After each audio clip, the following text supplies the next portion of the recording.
Halika. Pasensya na po kayo mga anak, hindi ko po lahat maibigay ko po lahat yung gusto nyo, pero pinapromise ko po pag makakapera naman ako, bibilian ko kayo ng magandang regalo para sumaya lang kayo sa akin.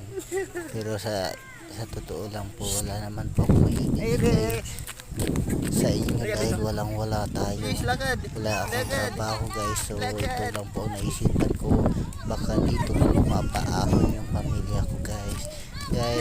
Kung sino man nakakita ng video ko guys, humihingi po ako ng tulong para sa inyo upang makamit ko yung pangarap ko guys.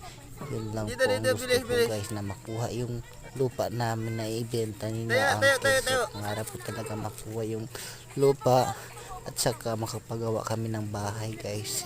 So guys, humingi akong tulong sa inyo para makamit ko ang pangarap ko.